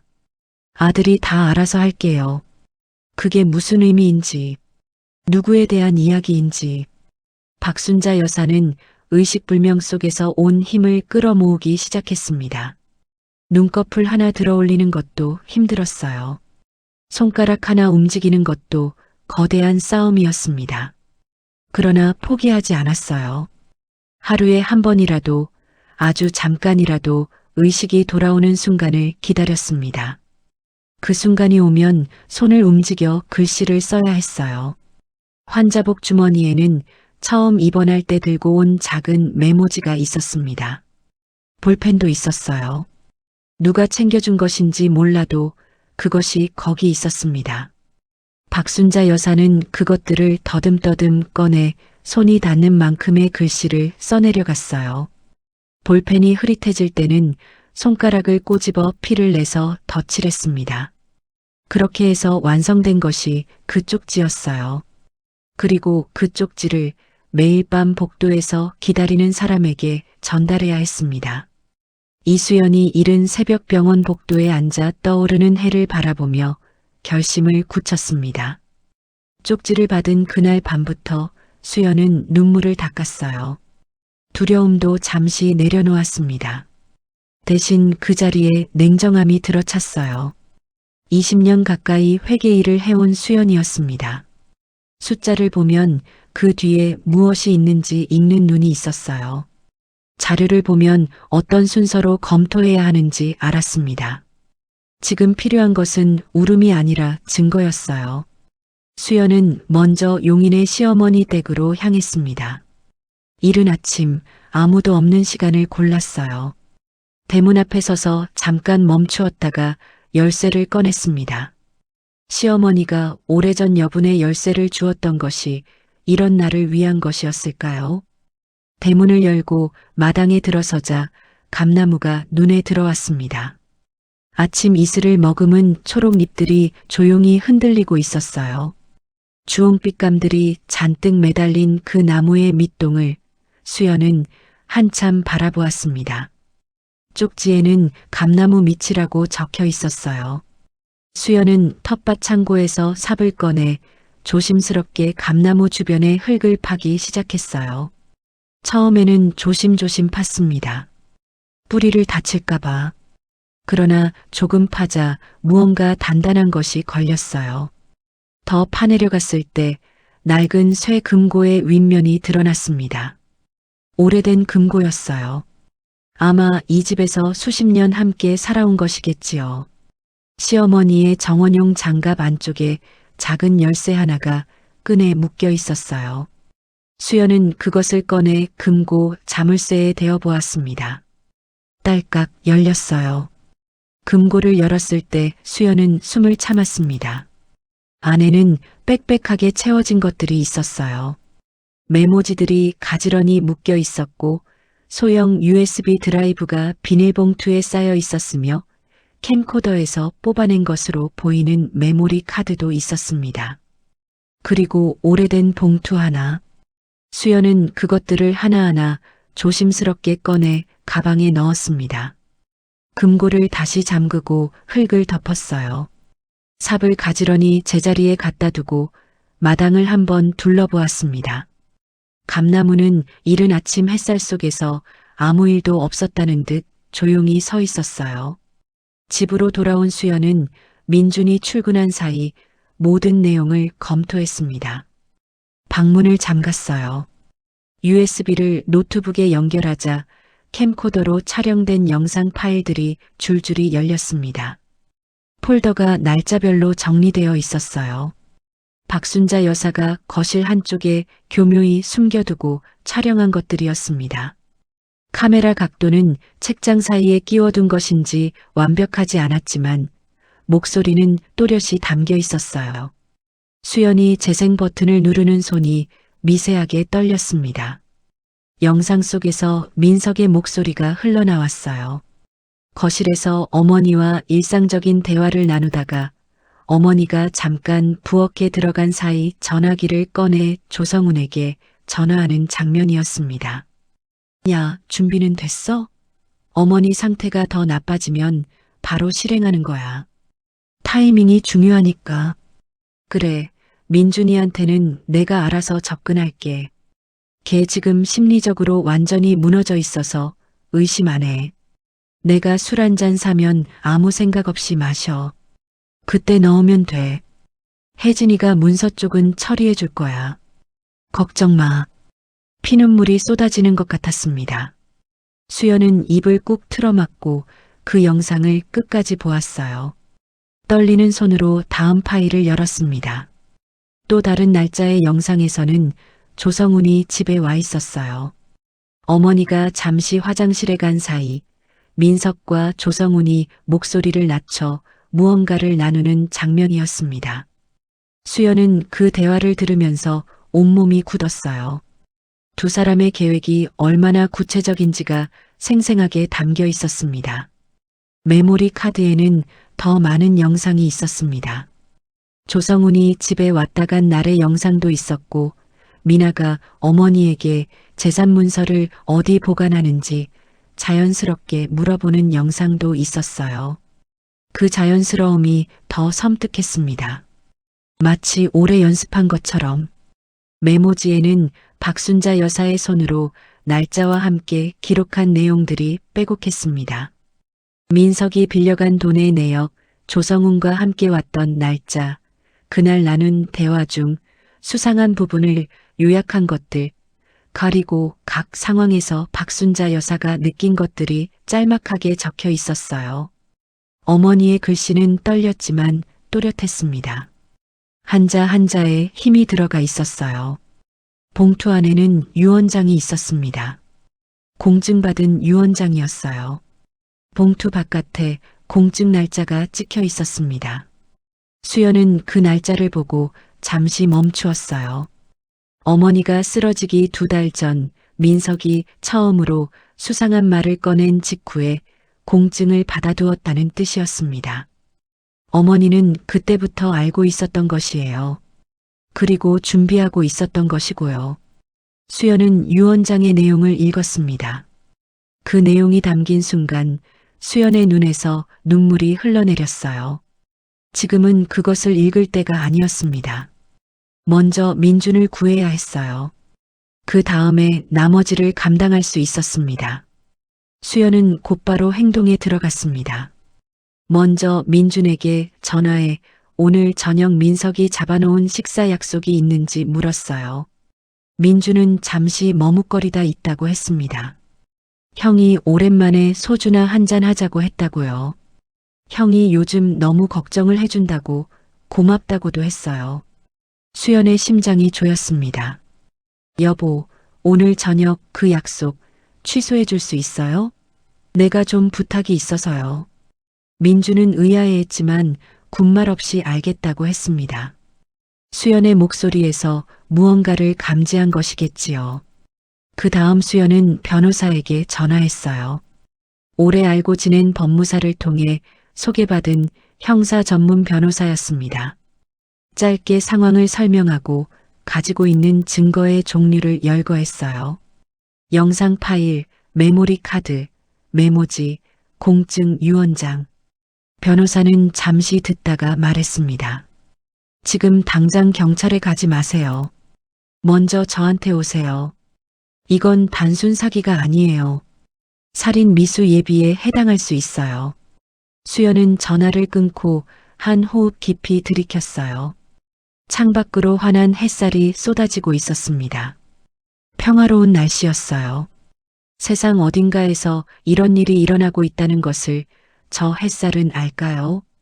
민준에게 모든 것을 말한 것은 그날 저녁 집에 돌아온 후였습니다. 수연은 식탁에 앉아 영상 파일을 틀지 않았어요. 먼저 말로 설명했습니다. 차분하게 감정을 최대한 눌러가며 어머니에게 쪽지를 받은 것, 시어머니 댁 감나무 밑 금고에 가서 증거를 가져온 것, 변호사와 통화한 것까지. 민준이 어느 지점에서 안색이 변하기 시작했어요. 눈이 커졌다가 다시 좁아졌습니다. 입을 꾹 다물었어요. 중간쯤에서는 손이 식탁 위에서 천천히 말렸습니다. 끝에 가서는 고개를 떨궜어요. 오랜 침묵이 흘렀습니다. 민준이 입을 열었을 때 그 목소리는 놀랍도록 조용했어요. 형이 그랬다고. 수연이 고개를 끄덕이며 영상 파일을 재생했습니다. 민준의 형, 강민석의 목소리가 스피커를 통해 흘러나왔어요. 처음에는 믿기지 않는 듯 눈을 가늘게 뜨고 화면을 바라보던 민준이 영상이 끝나자마자 자리에서 일어나 창가로 걸어갔습니다. 등 뒤에서 어깨가 들썩이는 것이 보였어요. 울고 있었습니다. 수연은 그 어깨에 다가가 손을 얹었어요. 아무 말도 하지 않았습니다. 그냥 옆에 있었어요. 민준에게 지금 필요한 것은 위로의 말이 아니라 옆에 있어주는 사람이라는 것을 알았기 때문입니다. 한참 후 민준이 돌아섰어요. 눈이 빨갰지만 표정은 굳어 있었습니다. 어머니가 이 모든 걸 혼자 준비하셨구나. 의식불명이 되기 전에. 수연이 고개를 끄덕였어요. 어머니가 우리를 지키고 계셨어요. 의식불명이면서도. 그 말이 공기 속에 잠시 머물렀다가 가라앉았습니다. 그날 밤 두 사람은 변호사와 함께 전략을 세웠습니다. 민석에게 아무런 낌새를 주지 않는 것이 첫 번째였어요. 식사 약속을 취소한 것에 대해 민주는 형에게 어머니 상태가 갑자기 안 좋아져서요라고 문자를 보냈습니다. 민석은 그래, 다음에 바라고 짧게 답했어요. 문자 한 통이었지만 그 뒤에서 민석이 어떤 표정을 짓고 있었을지는 상상하기 어렵지 않았습니다. 변호사는 경찰에 제출할 고소장을 빠르게 준비했어요. 영상 파일과 메모지, 공증된 유언장, 그리고 박순자 여사가 손수 기록한 일지까지 모두 증거로 제출하기로 했습니다. 변호사는 이 정도면 체포영장 발부에 충분하다고 했어요. 그러나 하룻밤 사이에 모든 것이 처리될 수는 없었습니다. 바로 다음 날 예상치 못한 변수가 생겼어요. 민석이 직접 민준의 회사를 찾아온 것이었습니다. 회사 로비에서 기다리다가 민준이 들어오는 것을 보고 손을 흔들며 다가왔어요. 환한 얼굴이었습니다. 그 환한 얼굴이 이제는 다르게 보였어요. 야, 어제 저녁 못 만났잖아. 어머니는 좀 어때? 형이 얼마나 걱정하는지 알아? 그리고 손에 들고 온 것이 있었습니다. 고급 포장지에 쌓인 전통주 한 병이었어요. 도자기 모양의 병에 황금빛 글씨가 적혀 있었습니다. 어머니 회복 바란다고 조성훈이가 특별히 구해온 거야. 좋은 약주야. 오늘 저녁에 혼자 한 잔 마셔. 이런 때일수록 스트레스 풀어야 해. 민준의 손이 그 병을 받으려는 순간이었어요. 수연이 회사 복도 끝에서 그 모습을 보았습니다. 수연은 그날 회사 근처에서 변호사를 만나고 오는 길이었어요. 주차장 쪽 입구로 들어서다가 그 장면을 본 것이었습니다. 수연의 눈에 그 술병이 들어왔을 때 온몸에 소름이 돋았습니다. 발걸음이 멈추었다가 빠르게 움직이기 시작했어요. 걷는 것이 아니라 거의 뛰었습니다. 그러나 표정은 최대한 자연스럽게 유지했어요. 어머, 오셨어요? 민석 오빠. 목소리가 떨리지 않게 하는 것이 그 순간 수연이 할 수 있는 전부였어요. 민석이 수연을 보고 웃으며 인사를 건넸습니다. 옳게, 어머니 많이 걱정되지? 민준이 잘 좀 챙겨줘. 요즘 많이 힘들어 보이더라. 네, 잘 챙기고 있어요. 저희 회의가 있어서요. 오빠 마침 지나가다 오신 거예요? 응, 그냥 지나가다 인사나 하려고. 짧은 대화가 오갔어요. 그 짧은 대화 동안 수연의 심장은 쿵쿵 뛰었습니다. 그러나 얼굴에는 내보이지 않았어요. 민석이 돌아가고 나자 수연이 민준의 손에서 술병을 가져왔습니다. 이거 마시면 안 돼요. 민준이 눈을 크게 떴어요. 수연의 목소리가 낮았습니다. 그 짧은 두 마디 속에 담긴 것을 민준은 알아들었어요. 민준의 얼굴이 굳었습니다. 두 사람은 그 술병을 변호사에게 건넸어요. 변호사는 즉시 국립과학수사연구원에 성분 분석을 의뢰했습니다. 결과가 나오는데 하루가 걸렸어요. 고농도 진정제 성분이 검출되었습니다. 혼자 한 병을 마셨다면 의식을 잃을 분량이었고 그 상태에서 운전을 했다면 어떤 결과가 났을지는 불보다 뻔했어요. 변호사는 그 결과를 받아들고 말했습니다. 이걸로 됐어요. 살인미수 혐의로 고소가 가능합니다. 그날 밤은 여러 의미로 잊을 수 없는 밤이 되었습니다. 변호사가 경찰에 고소장을 제출한 것이 오후였고 수사가 시작된다는 연락이 온 것이 저녁이었어요. 경찰은 민석과 조성훈의 통화 내역을 압수하는 절차를 밟겠다고 했습니다. 체포영장은 다음 날 오전에 발부될 것이라고 했어요. 민주는 충격과 안도가 뒤섞인 상태였습니다. 자신을 죽이려 했던 사람이 친형이라는 사실을 머리로는 알면서도 가슴이 받아들이지 못하는 것 같았어요. 말이 없었습니다. 밥도 제대로 먹지 못했어요. 수연은 그 밤 민준의 곁에서 한 발자국도 떠나지 않았습니다. 밤 10시가 넘었을 무렵 수연의 휴대폰이 울렸습니다. 병원 번호였어요. 심장이 철렁했습니다. 전화를 받았을 때 담당 간호사의 목소리가 들려왔어요. 어머님이 지금 반응을 보이고 계세요. 눈을 뜨셨어요. 빨리 오시는 게 좋을 것 같아요. 두 사람은 외투를 집어들고 병원으로 달려갔습니다. 수연이 운전했고 민주는 조수석에서 창밖을 바라보았어요. 아무 말도 하지 않았습니다. 두 사람 사이의 침묵이 무거웠지만 그 무거움 속에 무언가 뜨거운 것이 흐르고 있었어요. 중환자실 앞에 도착했을 때 담당 간호사가 달려나왔습니다. 이 시간의 면회는 규정 밖이었지만 담당 의사가 특별히 허락했다고 했어요. 의사도 막 뛰어왔는지 가운이 흐트러져 있었습니다. 이런 경우는 처음이라고 했어요. 환자 스스로 깨어나서 눈을 뜬 것이 아니라 무언가에 반응하듯 몸이 움직였다고 했습니다. 수연이 먼저 들어갔어요. 중환자실 안으로 들어서는 순간 수연은 그 자리에 굳어버렸습니다. 박순자 여사의 눈이 완전히 열려 있었어요. 실낯이 아니었습니다.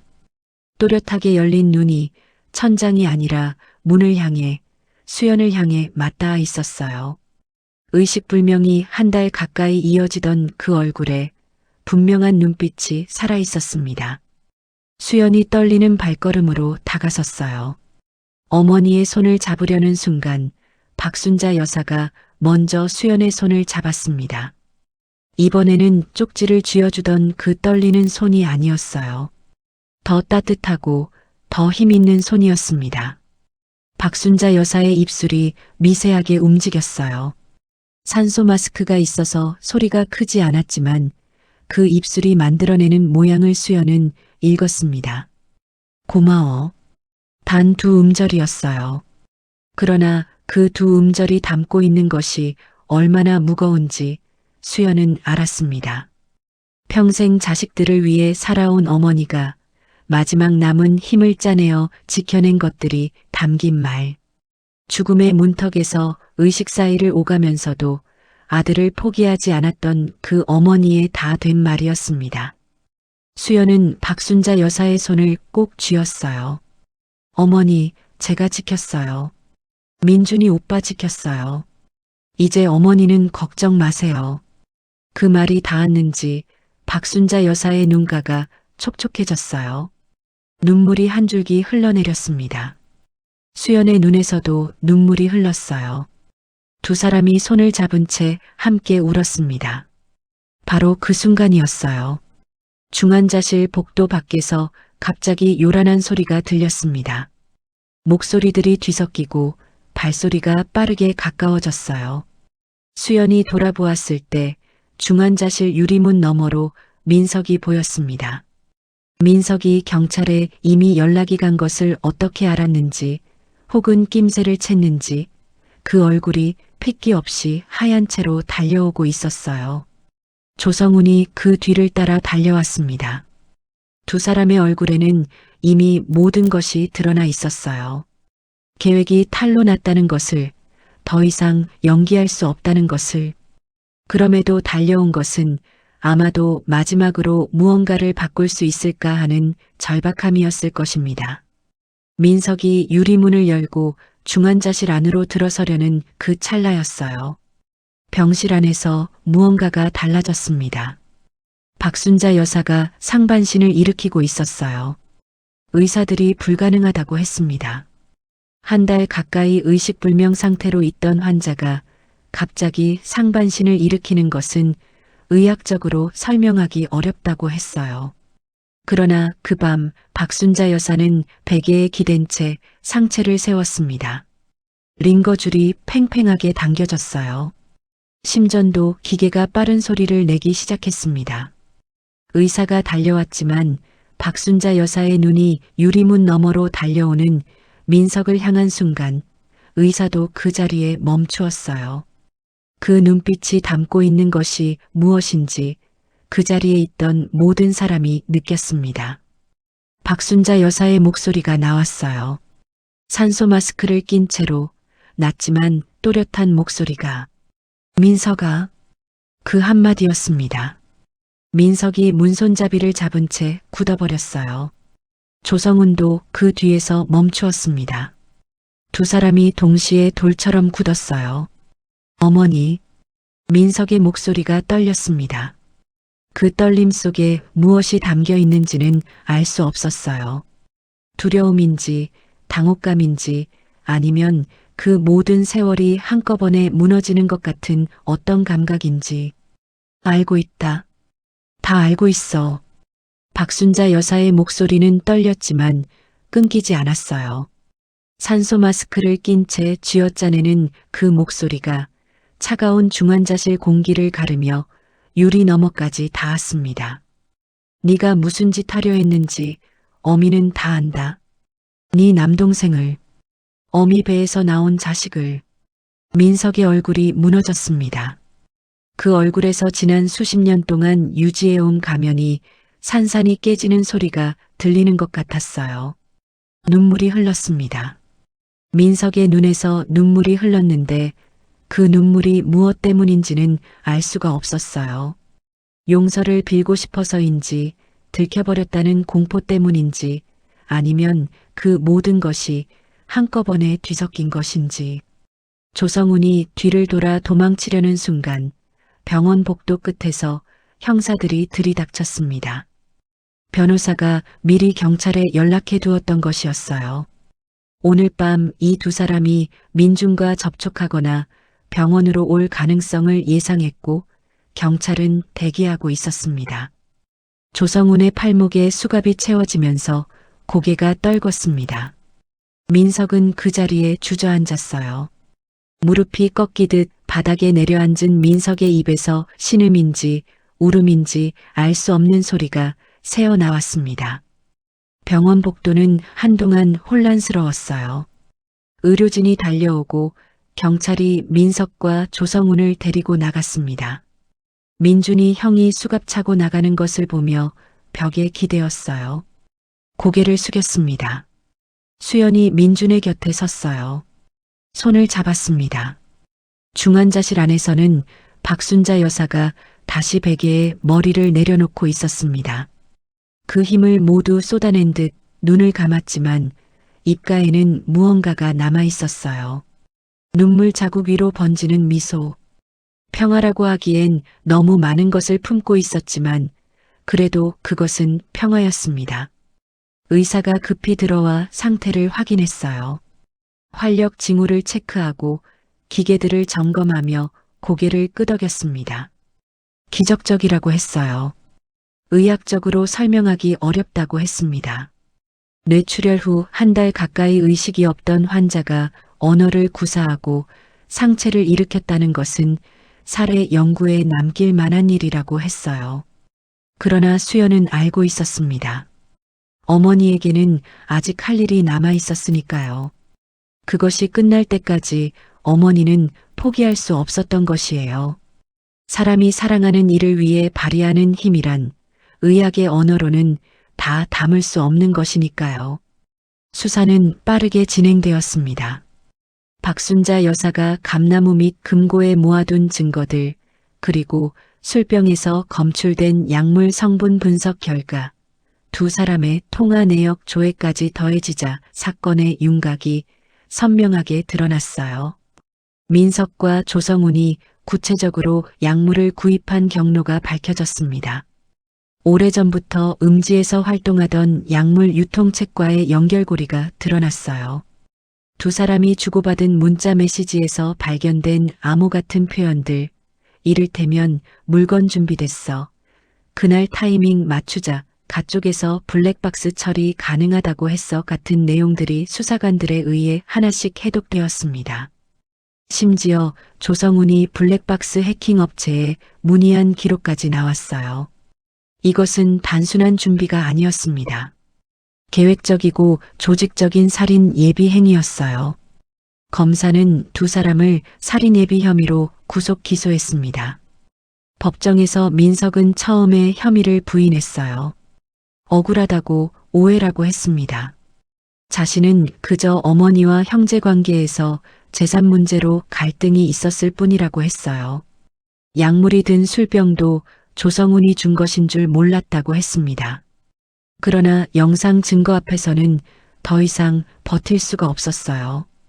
어머니의 캠코더가 잡아낸 그 목소리가 법정에서 흘러나왔을 때가 결정적이었습니다. 내가 술 한 잔 사면 아무 생각 없이 마셔. 그때 넣으면 돼. 그 목소리가 스피커를 통해 법정 안에 울려 퍼졌을 때 방청석이 술렁였어요. 민석의 변호인도 서류를 떨어뜨렸습니다. 민석은 고개를 들지 못했어요. 재판장 앞에 서서 50이 넘은 큰아들이 형제를 사지로 몰아넣으려 했던 그 목소리 앞에 고개를 숙였습니다. 방청석에는 민준이 앉아 있었어요. 형이 고개를 숙인 채 재판장 앞에 서 있는 것을 바라보는 민준의 표정은 어떤 말로도 설명하기 어려웠습니다. 증오도 아니고 슬픔도 아닌 무언가. 수십 년 쌓인 형제의 정이 한꺼번에 허무로 빠지는 것 같은 공허함이었어요. 수연이 옆에서 민준의 손을 살며시 잡았습니다. 민주는 그 손을 꽉 쥐었어요. 조성우는 수사 과정에서 미나와의 공범 여부를 캐묻는 조사관에게 미나가 세부 계획을 알지 못했다고 진술했습니다. 그러나 미나 역시 과정을 의도적으로 외면했다는 점, 그리고 과거에 어머니에게 재산 문서 위치를 탐색하는 행동을 했다는 영상이 드러나면서 방조 혐의를 피할 수 없었어요. 미나는 법정에서 소리를 죽여 울었습니다. 피해자 가족석에 앉은 민준을 바라보다가 고개를 떨궜어요. 재판 과정에서 미나는 여러 차례 진술을 번복하고 혼란스러운 모습을 보였습니다. 알면서도 몰랐다고 했고 관여하지 않았지만 막지도 않았다는 진술이 이어졌어요. 법원은 미나의 방조 혐의를 인정했습니다. 민석은 결국 실형을 선고받았습니다. 조성훈도 마찬가지였어요. 두 사람이 판 함정에 두 사람이 빠진 것이었어요. 그것도 어머니의 손으로 직접 설계한 함정에. 민석은 판결 직후 법정에서 잠시 민준을 바라보았습니다. 그 눈빛이 무엇을 말하려 했는지는 알 수 없었어요. 그러나 민준은 그 눈빛을 받지 않았습니다. 시선을 돌렸어요. 그것이 지금 민준이 할 수 있는 최선이었어요. 미나는 판결 후 민준을 찾아왔습니다. 오빠의 집 앞 골목에서 기다리다가 민준이 퇴근하는 것을 보고 앞으로 달려나갔어요. 현관 앞 골목 바닥에 무릎을 꿇었습니다. 차가운 아스팔트 위에 머리를 조아리며 용서를 빌었어요. 진짜 눈물이었습니다. 계산이 아니라 공포와 후회로 범벅된 눈물이었어요. 민주는 오래 내려다보았습니다. 한참 후에 한마디를 남기고 지나쳤어요. 나중에 생각해 볼게. 용서가 아니었습니다. 그러나 단절도 아니었어요. 그것이 민준이 내릴 수 있는 가장 솔직한 대답이었습니다. 수연은 그 장면을 멀리서 보았어요. 마음이 아팠지만 판단하지 않았습니다. 그것은 민준이 해결해야 할 몫이었고 수연은 그 옆에서 걷는 사람이면 충분했어요. 곁에서 걷는 것, 그것이 수연의 방식이었습니다. 믿기 어렵지만 박순자 여사는 그 밤 이후 조금씩 회복하기 시작했습니다. 의사들은 처음에 반신반의했어요. 이틀 전까지만 해도 미세한 뇌파만 확인되던 환자가 언어를 회복하고 상체를 움직인 것 자체가 이례적이었는데 일반 병실로 옮겨진 후에는 손가락을 조금씩 움직이기 시작했고 눈 맞춤이 선명해졌으며 일주일이 지나자 알아들을 수 있는 말을 내뱉기 시작했어요. 담당 의사는 회진을 할 때마다 고개를 저으며 말했습니다. 의학으로는 설명하기 어렵다고. 강한 의지를 가진 환자들이 예상보다 빠르게 회복하는 경우가 있다고 했어요. 그 말을 들었을 때 수연은 씁쓸하게 웃었습니다. 강한 의지. 그 표현이 이 어머니에게는 너무 작게 느껴졌어요. 어머니의 그것은 의지라기보다는 사랑이었습니다. 쓰러진 상태에서도 아들을 지키려 했던 사랑이었어요. 재활병동으로 옮겨진 박순자 여사는 조금씩 걷는 연습을 시작했습니다. 처음에는 침대 난간을 붙잡고 두 발을 바닥에 내려놓는 것부터 시작했어요. 물리치료사가 한 걸음씩 유도하면서 박순자 여사의 재활이 천천히 이루어졌습니다. 수연은 매일 병원을 찾아 그 연습을 옆에서 지켜보았어요. 어머니가 한 걸음을 더 내디딜 때마다 조용히 응원했습니다. 박수를 치거나 호들갑을 떨지 않았어요. 그냥 거기 있었습니다. 어머니는 그것으로 충분했어요.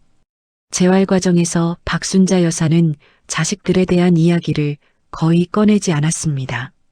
민석과 미나에 대해 묻는 사람도 없었어요. 수연도 먼저 그 이야기를 꺼내지 않았습니다. 어머니가 준비되면 말하겠지. 그 전까지는 지금 이 자리에서 잘 회복하는 것이 중요하다 싶었어요.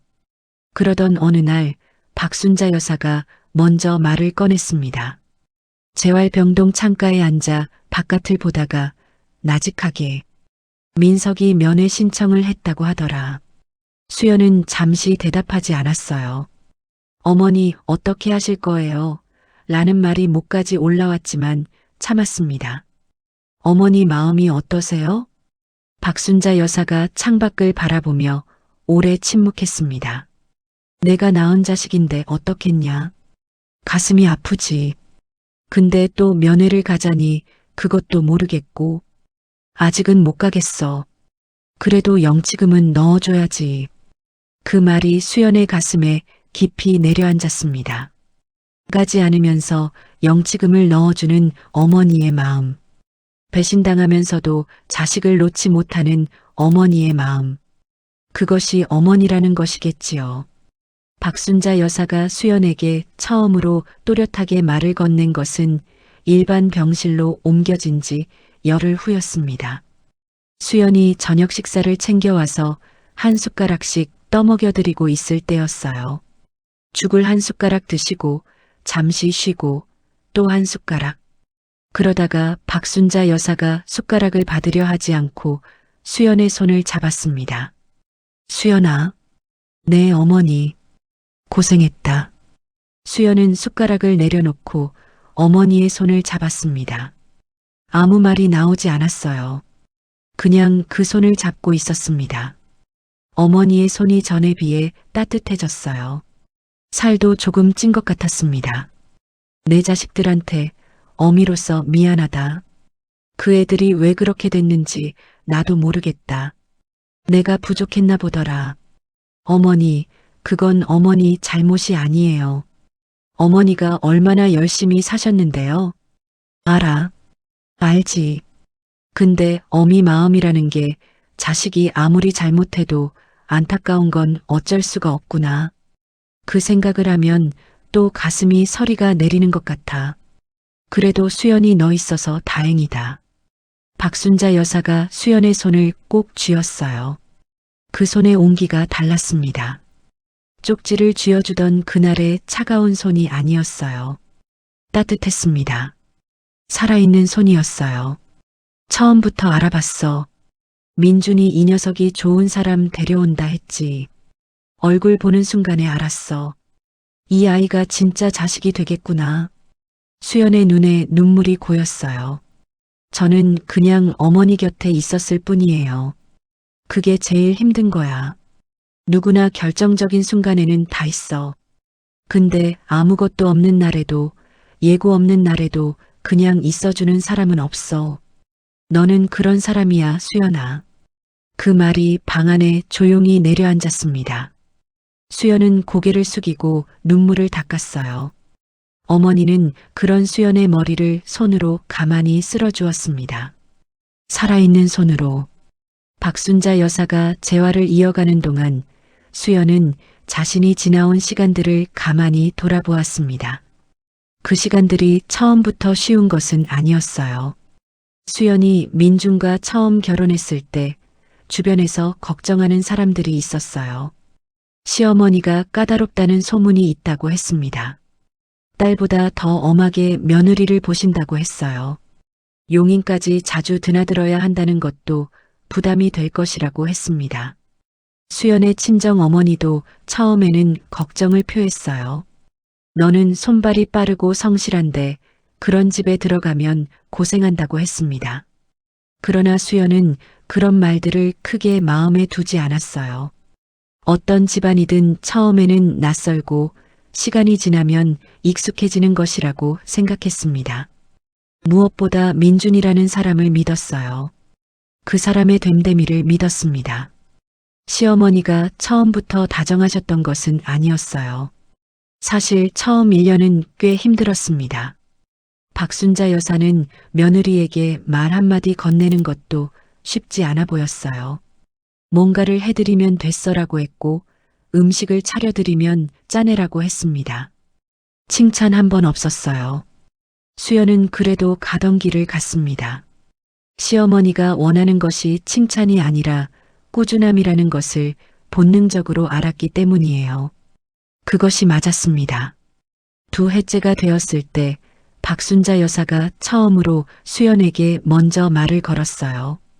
수연이 설거지를 하고 있을 때 부엌에 들어온 박순자 여사가 나란히 서더니 이렇게 말했습니다. 수연아, 너 경상도 출신이지? 네, 어머니. 나도 경상도야. 우리 고향이 1시간 거리네. 그 한마디였어요. 그러나 그 한마디가 담고 있는 것이 무엇인지 수연은 알았습니다. 나는 너를 인정한다는 말이었어요. 드디어 내 자식으로 받아들이기 시작했다는 말이었습니다. 수연은 그날 밤 민준에게 그 이야기를 하면서 소리 없이 울었어요. 기쁨의 눈물이었습니다. 그 이후로 두 사람의 관계가 조금씩 따뜻해졌습니다. 박순자 여사가 먼저 부엌에 와서 뭔가를 도우려 했고 수연은 그것을 자연스럽게 받아들였어요. 함께 김치를 담그고 함께 마당을 쓸고 함께 텃밭을 돌보면서 두 여자 사이에 쌓이는 것들이 있었습니다. 말보다 행동으로 쌓인 것들이었어요. 그것이 더 단단했습니다. 수연이 시어머니 곁을 지켰던 것은 의무 때문이 아니었어요. 해야 하니까 한 것이 아니었습니다. 하고 싶어서 했어요. 이 사람이 좋아서, 이 사람 곁에 있으면 뭔가 든든한 것이 느껴져서. 박순자 여사의 거친 손이 수연의 어깨를 두드릴 때 그 둔탁하고 다정한 감각이 수연에게는 세상 어디서도 느낄 수 없는 것이었습니다. 그래서 복도에서 밤을 지새우면서도 힘들다는 생각보다 괜찮다는 생각이 먼저였어요.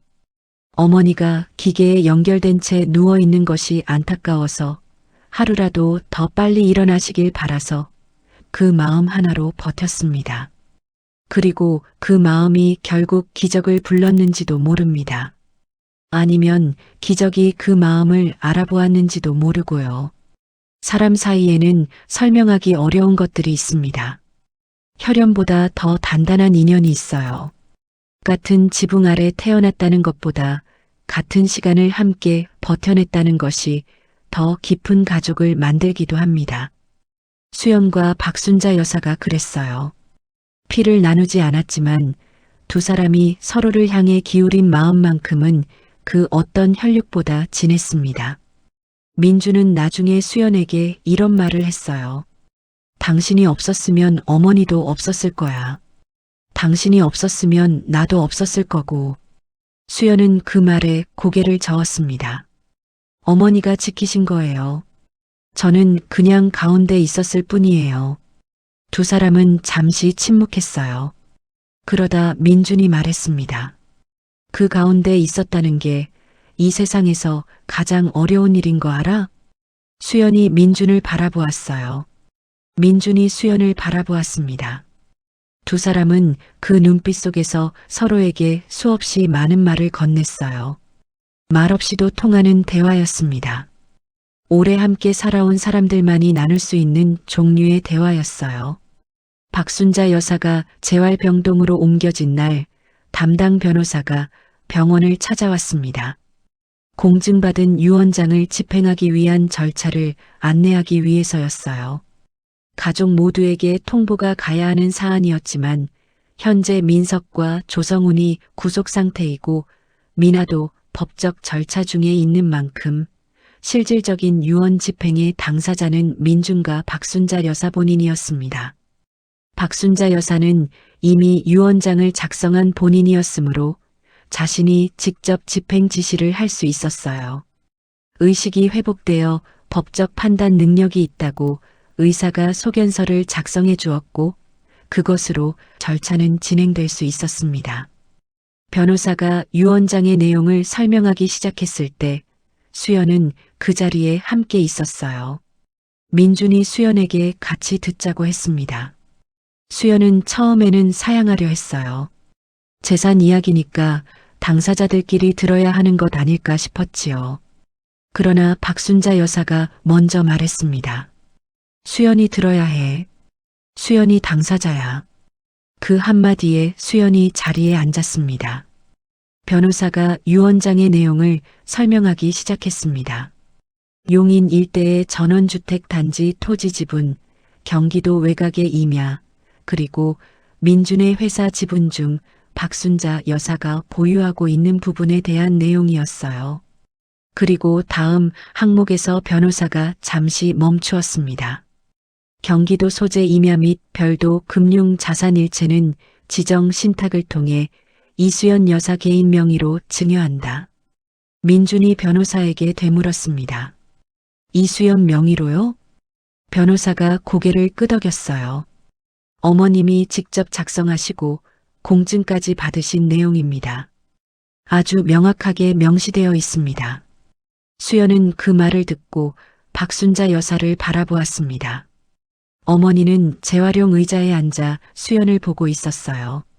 그 눈가에 잔잔한 것이 고여 있었습니다. 어머니, 읽어봐. 거기 편지도 있을 거야. 변호사가 봉투 안에서 접힌 종이를 꺼냈어요. 박순자 여사의 손으로 쓴 편지였습니다. 봉투 겉면에 이수연에게라고 적혀 있었어요. 변호사가 읽어드릴까요 했지만 박순자 여사가 고개를 저었어요. 수연이가 읽어라. 소리내서. 수연이 그 편지를 받아들고 펼쳤습니다. 손이 떨렸어요. 첫 줄을 읽는 순간 목이 막혔습니다. 수연아, 내 진짜 자식은 너뿐이다. 방안이 조용해졌어요. 민준도 변호사도 아무 말이 없었습니다. 수연은 눈을 한번 꾹 감았다가 뜨고 다음 줄을 읽었어요. 손이 떨렸지만 멈추지 않았습니다. 혈육이라는 게 배에서 나온 것만이 아니더구나. 곁에서 지켜준 사람이 자식이다. 어미가 쓰러져 있을 때 매일 밤 복도에 앉아있던 사람, 다른 사람이라면 발 씻고 돌아섰을 자리에서 끝까지 있어준 사람, 세상 어디서도 말 못할 사정을 혼자 안고 움직여준 사람. 그게 너야, 수연아. 어미 손이 차가웠을 텐데도 잡아주었던 것, 쪽지 한 장을 들고 무서움도 없이 달려가 준 것, 내 아들을 살려준 것. 그 은혜를 어미가 무엇으로 갚겠냐? 살아서 이 말을 못하면 이 편지가 대신할 거라 생각하고 썼다. 수연아, 고맙다. 어미가 살아서 이 말을 직접 하게 된 것이 하늘이 주신 복이다. 사랑한다, 내 딸아. 마지막 줄에서 수연의 목소리가 흔들렸습니다. 내 딸아라는 세 글자에서 끝내 흔들렸어요. 수연의 눈에서 눈물이 흘러내렸습니다. 소리 없이 그냥 흘렀어요. 박순자 여사가 손을 뻗었습니다.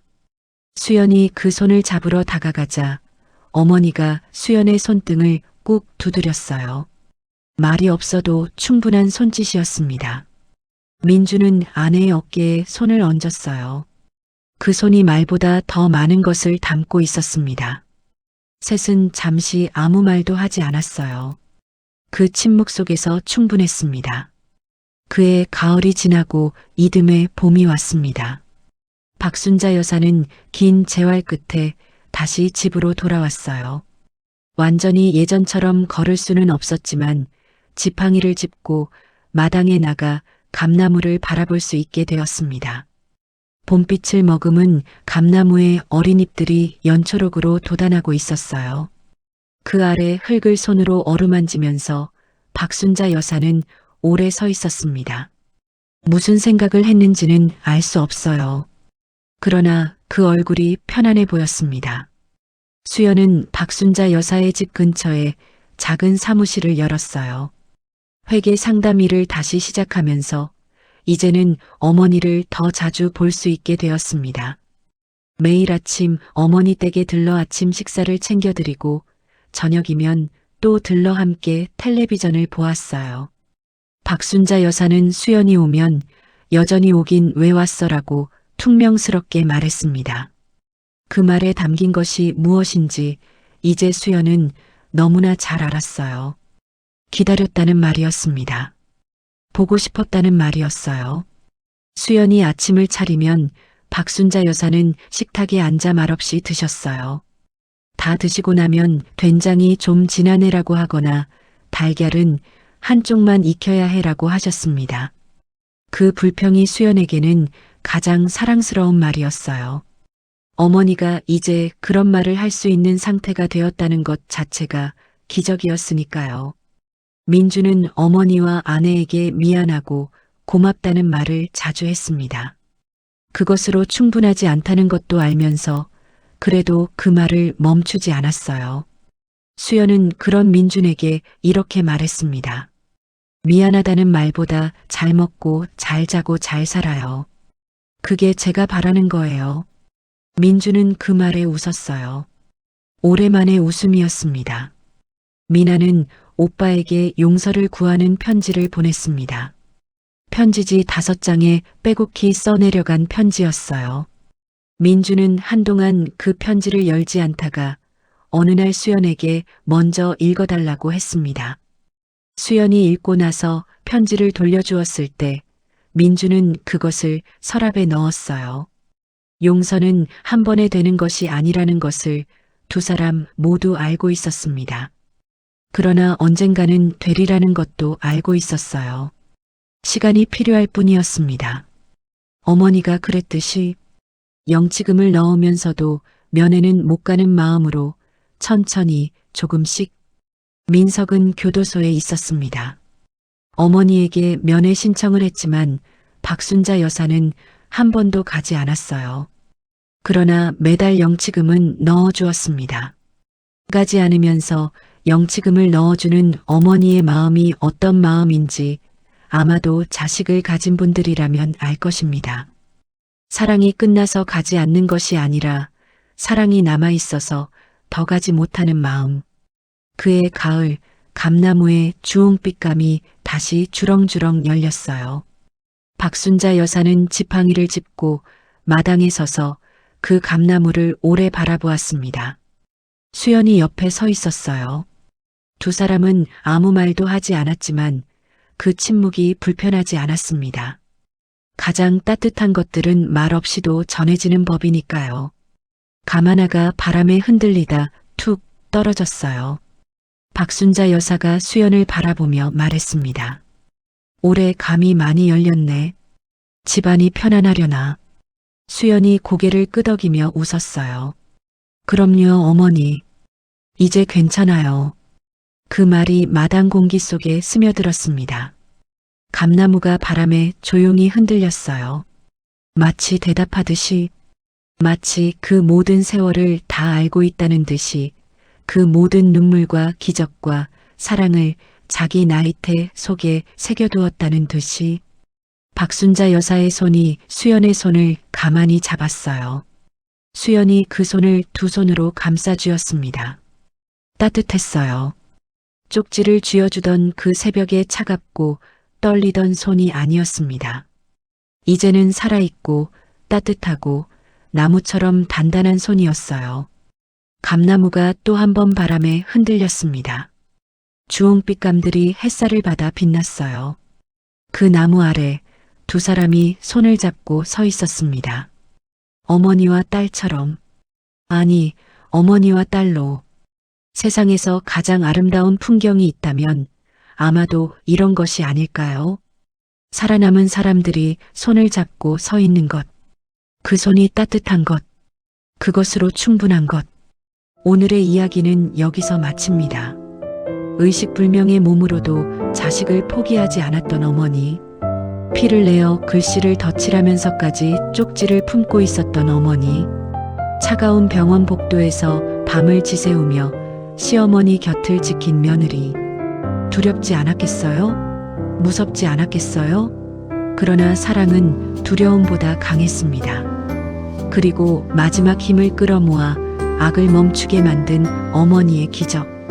이 이야기를 들으시면서 어떤 분이 떠오르셨나요? 혹시 여러분 곁에도 말이 없어서 모를 뿐 묵묵히 여러분을 지키고 있는 사람이 있지는 않으신가요? 늘 거기 있기 때문에 당연하다고 생각했던 그 사람이 사실은 가장 소중한 사람이었던 것은 아닐까요? 결정적인 순간에만 나타나는 사람이 아니라 아무것도 없는 날에도 그냥 있어주는 그 사람이. 댓글로 여러분의 이야기를 들려주세요. 여러분이 기억하는 어머니의 사랑, 혹은 여러분이 받은 뜻밖의 온기에 대한 이야기를 여러분의 따뜻한 좋아요와 구독이 더 오래 이런 이야기를 들려드릴 수 있는 힘이 됩니다. 알림 설정도 잊지 말아주세요. 매주 새로운 이야기로 찾아오겠습니다. 오늘도 들어주셔서 감사합니다.